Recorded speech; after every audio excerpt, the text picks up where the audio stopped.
जय श्री राम। प्रिय श्रोताओं, आप सभी का दिन शुभ हो और भगवान बजरंग बली का आशीर्वाद हमेशा आप सब पर बनी रहे। आइए श्रवण करते हैं मंगलवार व्रत की विधि एवं कथा और आरती। सर्व सुख, रक्त विकार, राज सम्मान तथा पुत्र की प्राप्ति के लिए मंगलवार का व्रत उत्तम है। इस व्रत में गेहूं और गुड़ का ही भोजन करना चाहिए। भोजन दिन रात में से एक ही बार ग्रहण करना चाहिए। व्रत 21 सप्ताह तक करें और मंगलवार के व्रत से मनुष्य की समस्त दोष नष्ट होते हैं। व्रत के पूजन के समय लाल पुष्पों को चढ़ाएं और लाल वस्त्र धारण करें।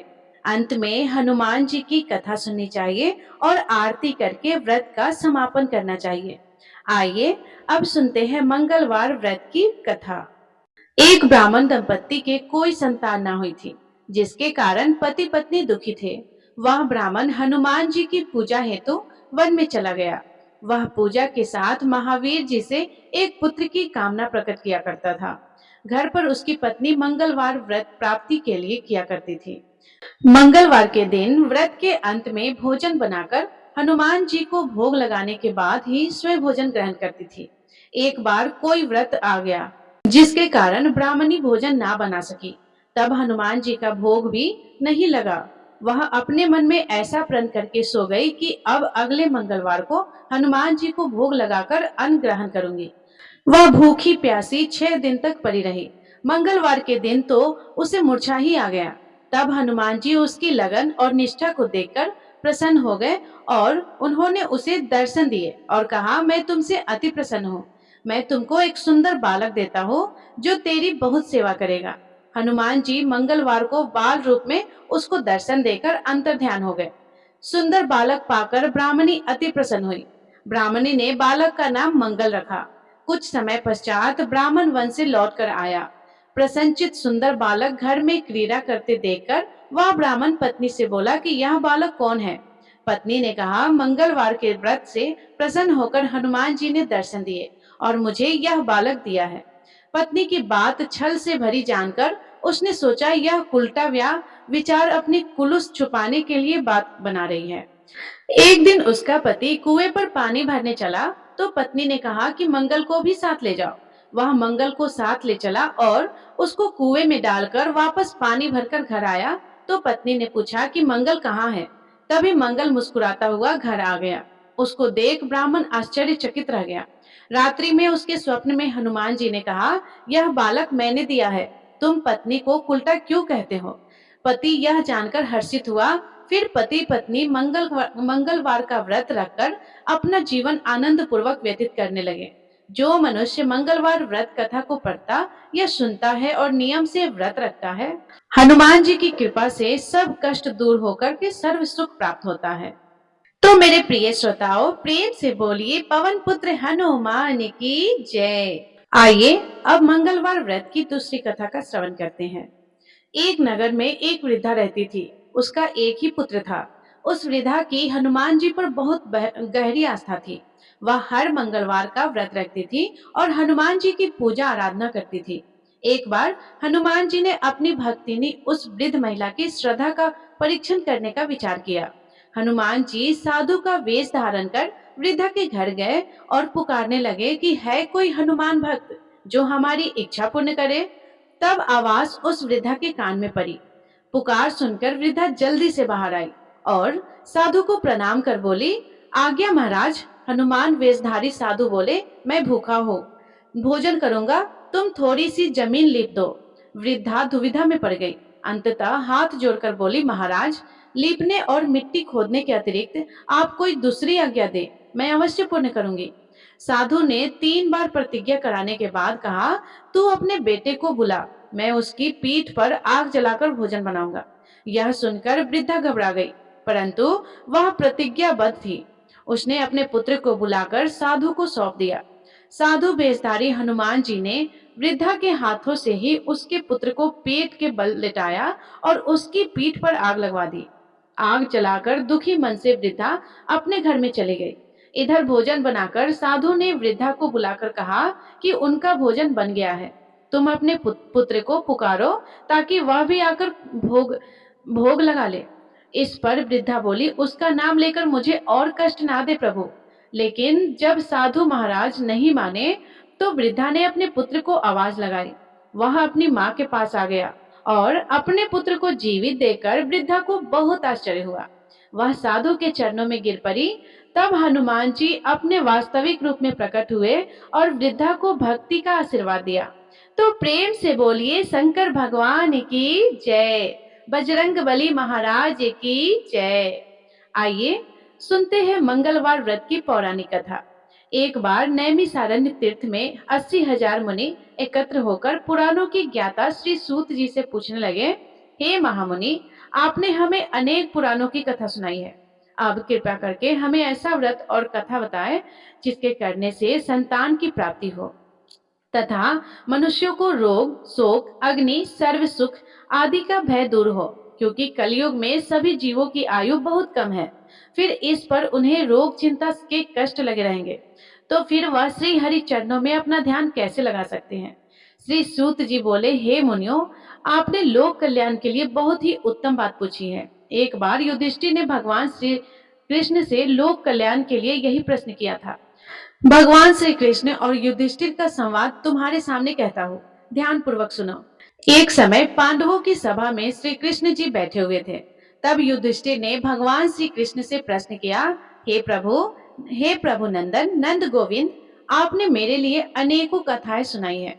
आज आप कृपा करके ऐसा व्रत या कथा सुनाएं जिसके करने से मनुष्य को रोग चिंता का भय समाप्त हो और उसको पुत्र की प्राप्ति हो। हे प्रभु, बिना पुत्र जीवन व्यर्थ है। पुत्र के बिना मनुष्य नरकगामी होता है। पुत्र के बिना मनुष्य पितृ ऋण से छुटकारा नहीं पा सकता और ना ही उसका पुण्यक नामक नरक से उद्धार हो सकता है। अतः पुण्यदायक व्रत बताए। श्री कृष्ण भगवान बोले, हे राजन, मैं एक प्राचीन इतिहास सुनाता हूँ, आप उसे ध्यान पूर्वक सुनो। कमंडलपुर नामक एक नगर था। उसमें नंदा नामक एक ब्राह्मण रहता था। भगवान की कृपा से उसके पास सब कुछ था, फिर भी वह दुखी था। इसका कारण यह था कि ब्राह्मणी की स्त्री सुनंदा की कोई संतान नहीं थी। सुनंदा पतिव्रता थी, भक्ति पूर्वक श्री हनुमान जी की आराधना करती थी। मंगलवार के दिन व्रत करके अंत में भोजन बनाकर हनुमान जी को भोग लगाने के बाद ही स्वयं भोजन करती थी। एक बार मंगलवार के दिन ब्राह्मणी गृह कार्य की अधिकता के कारण हनुमान जी की भोग नहीं लगा सकी, तो इस पर उसे बहुत दुख हुआ। उसने कुछ भी नहीं खाया और अपने मन में प्रण किया कि अब तो अगले मंगलवार को ही हनुमान जी को भोग लगाकर अन्न और जल ग्रहण करूंगी। ब्राह्मणी सुनंदा प्रतिदिन भोजन बनाती, श्रद्धा पूर्वक पति को खिलाती, परंतु स्वयं भोजन नहीं करती और मन ही मन श्री हनुमान जी की आराधना करती थी। इसी प्रकार 6 दिन गुजर गए और ब्राह्मणी सुनंदा अपने निश्चय के अनुसार भूखी प्यासी निराहार रही। अगले मंगलवार को ब्राह्मणी सुनंदा प्रातः काल ही बेहोश होकर गिर पड़ी। ब्राह्मणी सुनंदा की इस असीम भक्ति के प्रभाव से श्री हनुमान जी बहुत प्रसन्न हुए और प्रकट होकर बोले, सुनंदा, मैं तेरी भक्ति से बहुत प्रसन्न हूँ, तो उठ और वर मांग। सुनंदा अपने आराध्य देव श्री हनुमान जी को देखकर आनंद की अधिक से विवल होकर श्री हनुमान जी के चरणों में गिरकर बोली, हे प्रभु, मेरी कोई संतान नहीं है, कृपया करके पुत्र और कन्या प्रदान करें, आपकी अति कृपा होगी। श्री महावीर जी बोले कि तेरी इच्छा पूर्ण होगी, तेरे एक कन्या पैदा होंगे और उसके अष्टांग प्रतिदिन सोना दिया करेंगे। इस प्रकार कहकर श्री महावीर जी अंतर्ध्यान हो गए। ब्राह्मणी सुनंदा बहुत हर्षित हुई और समाचार अपने पति से कहा। ब्राह्मण देव कन्या का वरदान सुनकर कुछ दुखी हुए, परंतु सोने मिलने की बात सुनी तो बहुत प्रसन्न हुए। उन्होंने विचार किया कि ऐसी कन्या के साथ मेरी निर्धरता भी समाप्त हो जाएगी। श्री हनुमान जी की कृपा से वह ब्राह्मणी गर्भवती हुई और 10वें महीने में उसे बहुत ही सुंदर पुत्री प्राप्त हुई। यह बच्ची अपने पिता के घर में ठीक उसी तरह बढ़ने लगी जिस प्रकार शुक्ल पक्ष का चंद्रमा बढ़ता है। 10वें दिन ब्राह्मण ने उस बालिका का नामकरण संस्कार किया। उसने कुल पुरोहित ने उस बालिका का नाम रत्नावली रखा, क्योंकि यह कन्या सोना प्रदान करती थी। इस कन्या ने पूर्व जन्म में बड़े ही विधान से मंगल देव का व्रत किया था। रत्नावली का अष्टांग बहुत सा सोना देता था। उस सोने से नंदा ब्राह्मण बहुत ही धनवान हो गए। अब ब्राह्मणी सुनंदा भी बहुत अभिमान करने लगी थी। समय बीतता रहा।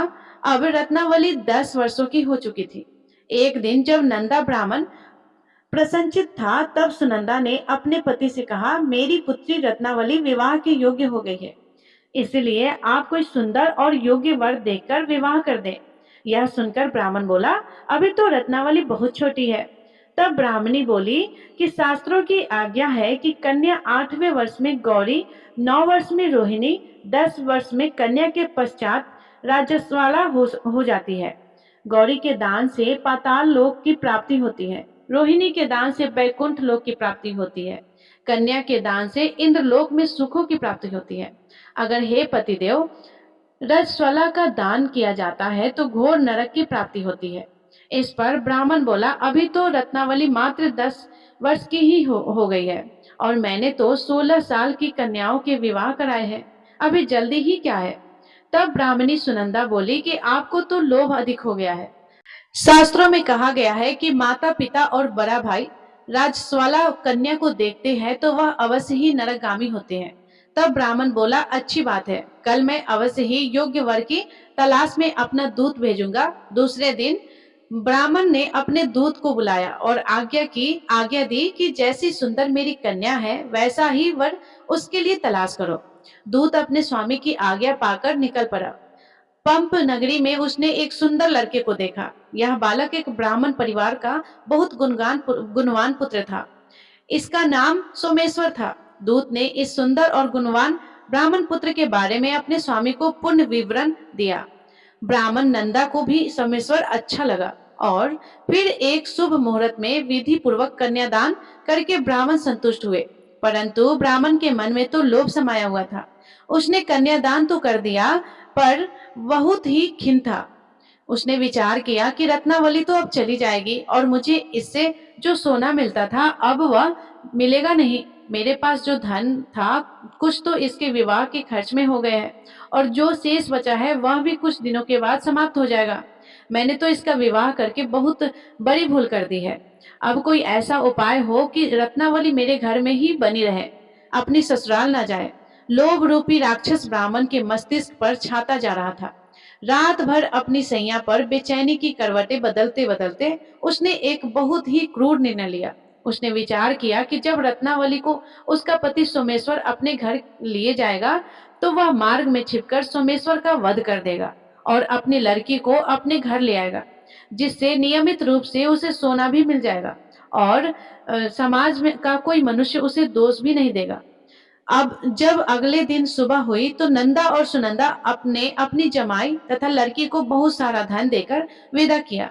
सोमेश्वर अपनी पत्नी रत्नावली को लेकर ससुराल से अपने घर की तरफ चल दिया। ब्राह्मण नंदा महालोभ के वशीभूत होकर अपनी मति खो चुका था।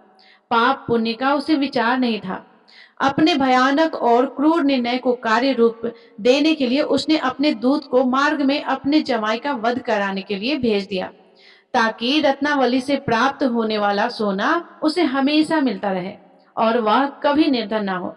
ब्राह्मण के दूत ने अपने स्वामी की आज्ञा का पालन करते हुए उसके जमाई सोमेश्वर का मार्ग में ही वध कर दिया। समाचार प्राप्त कर ब्राह्मण और नंदा मार्ग में पहुंचा और रोती हुई अपनी पुत्री रत्नावली से बोला, हे पुत्री, मार्ग में लुटेरे ने पति का वध कर दिया है। भगवान की इच्छा के आगे किसी का वश नहीं चलता। अब तू घर चल, वहां ही रहकर शेष जीवन व्यतीत करना। जो भाग्य में लिखा है वही होगा। अपने पति की अकाल मृत्यु से रत्नावली बहुत दुखी हुई। करूर क्रीदन और रुदन करती हुई अपने पिता से बोली, हे पिताजी, इस संसार में जिस स्त्री का पति नहीं है उसका जीना व्यर्थ है। मैं अपने पति के साथ ही अपने शरीर को जला दूंगी और सती होकर अपने इस जन्म को माता पिता के नाम को तथा सास ससुर के यश को सार्थक करूंगी। ब्राह्मण नंदा अपनी पुत्री रत्नावली के वचनों को सुनकर बहुत दुखी हुए। विचार करने लगा कि मैंने व्यर्थ ही जमाई वध का पाप अपने सिर ले लिया है। रत्नावली तो उसके पीछे अपने प्राण तक देने को तैयार है। मेरा तो दोनों तरफ से मदन हो गया। धन तो अब मिलेगा नहीं, जमाई वध के पाप का फल स्वरूप यम यातना भुगतनी पड़ेगी। यह सोचकर बहुत ही दुखी हुआ। सोमेश्वर की चिता बनाई गई। रत्नावली सती होने की इच्छा से अपने पति का सिर अपनी गोद में रखकर चिता में बैठ गई। जैसे ही सोमेश्वर की चिता को अग्नि लगाई गई वैसे ही प्रसन्न होकर मंगलदेव वहां प्रकट हुए और बोले, हे रत्नावली, मैं तेरी पति भक्ति से बहुत प्रसन्न हूँ, तू वर मांग। तब रत्नावली अपने पति का जीवन दान मांगा। मंगल देव बोले, रत्नावली तेरा पति अजर अमर है, यह महाविद्वान भी होगा और इसके अलावा तेरी जो इच्छा हो वह वर मांगो। तब रत्नावली बोली, हे हे ग्रहों के स्वामी, यदि आप मुझ पर प्रसन्न हैं तो मुझे यह वर दीजिए कि जो भी मनुष्य मंगलवार के दिन प्रातः काल लाल पुष्प लाल चंदन से पूजा करके आपका स्मरण करेगा, उसको रोग व्याधि नहीं होगी, स्वजनों से कभी वियोग नहीं होगा, सर्प अग्नि तथा शत्रुओं का भय भय नहीं होगा, और जो स्त्री मंगलवार का व्रत करेगी वह कभी विधवा नहीं होगी। मंगल देव ने तथास्तु कहकर अंतर ध्यान हो गए। सोमेश्वर मंगल देव की कृपा से जीवित हो गया और रत्नावली अपने पति को पुनः प्राप्त कर बहुत प्रसन्न हुई और मंगल देव का व्रत प्रत्येक मंगलवार को करके व्रतराज और मंगल देव की कृपा से इस लोक में सुख ऐश्वर्य को भोगते हुए अंत में अपने पति के साथ स्वर्ग लोक में गए। सभी प्रेम से बोलिए, पवन पुत्र हनुमान की जय, बजरंग बली महाराज की जय। प्रिय श्रोताओ, आइए अब श्रवण करते हैं मंगलवार व्रत की आरती। आरती की जय हनुमान लला की, दुष्ट दल ने रघुनाथ कला की। आरती की जय हनुमान लला की, जाके बल से गिरिवर कापे, रोग दोष जाके निकट न झाके। अंजनी पुत्र महाबलदाई, संतन के प्रभु सदा सहाय। आरती की जय हनुमान लला की, देवी रघुनाथ पठाए, लंका जारी सिया सुधिलाए। लंका सुकोट समुद्र सिखाई, जाते पवन सुत बार न लाई। आरती की जय हनुमान लला की, लंका जारी असुर संहारे, सिया राम जी के कांजे सवारे। लक्ष्मण मूर्छित परे सकारे, आनी संजीवन प्राण उबारे। आरती की जय हनुमान लला की, बैठी पताल तोरी जमकारे, अहि रावण की भुजा उखारे। बाई भुजा सुर दल मारे, दाहिने भुजा संत जन तारे। आरती की जय हनुमान लला की, सुर नर मुनि जन आरती उतारे। जय जय जय हनुमान उचारे, कंचन थाल कपूर लो छाई। आरती करते अंजनी माई, आरती की जय हनुमान लला की। जो हनुमान जी की आरती गावे, बैसी बैकुंठ परम पद पावे। लंके विध्वंस किए रघुराई, तुलसीदास स्वामी कीरत गाई। आरती की जय हनुमान लला की, आरती की जय हनुमान लला की।